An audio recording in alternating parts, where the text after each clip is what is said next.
PRC కమిటీని వెంటనే నియమించడం సహా ఐఆర్ను వెంటనే ప్రకటించాలని ప్రభుత్వాన్ని కోరినట్లు ఉద్యోగ సంఘాలు తెలిపాయి. మంత్రివర్గ ఉపసంఘంతో సుమారు 4 గంటలుగా భేటీ అయినట్లు చెప్పారు. తమ సమస్యలను వారికి వివరించామని, ఇప్పటి వరకు 5 డిఏలు పెండింగ్ ఉన్నాయని చెప్పామని సంఘం నేతలు వెల్లడించారు. పొరుగు సేవల సిబ్బందిని ప్రభుత్వ పథకాల్లో భాగస్వామ్యం చేయాలని, ఆపివేసిన పదోన్నతులు వెంటనే అమలు చేయాలని కోరామని తెలిపారు.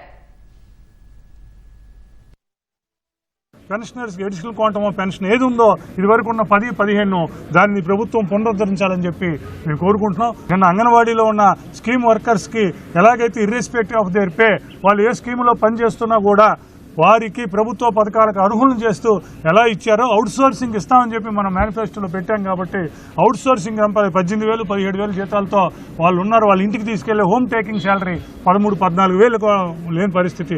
పెన్షన్స్ కాడి నుంచి అన్ని మిస్ అవుతున్నారు. ప్రభుత్వం కూడా మేనిఫెస్టోలో పెట్టింది కాబట్టి అందరికీ 60-62 సంవత్సరాలు చేశారు. అవుట్ సోర్సింగ్ ఉద్యోగులకు కూడా మాత్రం అది జరగలేదు. అందుకని వయో పరిమితిని 60 నుంచి 62 సంవత్సరాలకి పెంచాలని చెప్పి కూడా మనం దానికి సంబంధించి జరిగింది. అలా ఎవరైతే స్వర్ణ గ్రామ వార్డు సచివాలయ ఉద్యోగులంతా ఉన్నారో మరి వారు 6 సంవత్సరాలు సర్వీస్ కంప్లీట్ చేశారు. మరి 2 సంవత్సరాల ట్రైనింగ్ పీరియడ్ కూడా అయిపోయింది.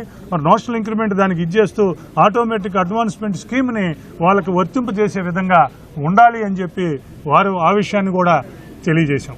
అలాగే మెడికల్ డిపార్ట్మెంట్లో ఏదైతే 143-32 జీవోలు ఉన్నాయో ఆ జీవోల విషయాన్ని కూడా చేసి ప్రమోషన్స్ అందరికీ వచ్చేటట్లు చేయమని కూడా చెప్పడం జరిగింది.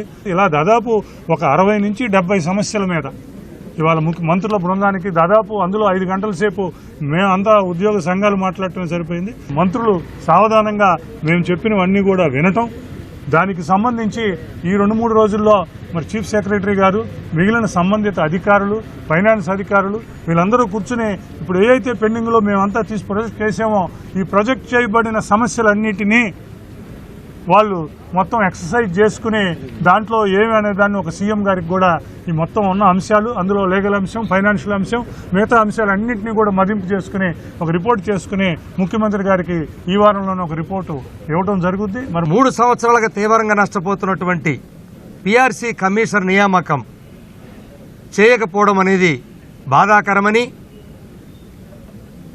కనీసం కమిషనర్ అపాయింట్మెంట్ చేయలేదు కాబట్టి ఉద్యోగుల్లో అనుమానాలు వస్తున్నాయని, పక్కన తెలంగాణ ప్రభుత్వం వారి ఉద్యోగులకి 3 సంవత్సరాలుగా పీఆర్సీ ఆలస్యమైనందున ఐఆర్ మధ్యంతర భృతి ఇస్తా ఉంటే ఈ ప్రభుత్వం మంచి ఐఆర్ ఇస్తానని చెప్పని కూడా కూటమి మేనిఫెస్టోలో పెట్టి కూడా ₹1 కూడా ఈరోజు కూడా ప్రకటించకపోవటం బాధాకరమని స్పష్టం చేయడం జరిగింది. 5 డిఎల్ని మరి పెండింగ్ పెడితే ఉద్యోగులు ధరలు ఒకవైపు పెరిగిపోతూ ఉంటే ఏ విధంగా వాళ్ళు చేయాలని చెప్పి మేము ప్రభుత్వాన్ని కోరడం జరిగింది. ఐఆర్ విడుదల చేయాలి, పీఆర్సీ కమిషన్ నియమించాలి, వీటిల్లో రాజీ పడే ప్రసక్తే లేదని స్పష్టంగా చెప్పడం జరిగింది. ఏదైతే ప్రధానంగా 36 నెలల నుంచి పెండింగ్ లో ఉన్నటువంటి వేతన సవరణ సంఘం ఏదైతే ఉందో మరి వేయకపోవడం అనేటువంటి దాన్ని తీవ్రంగా మేమైతే ఖండిస్తా ఉన్నాం. పయ్యావుల కేశవ్ గారు ఆర్థిక శాఖ మంత్రి గారు ఒక మాట చెప్పారు.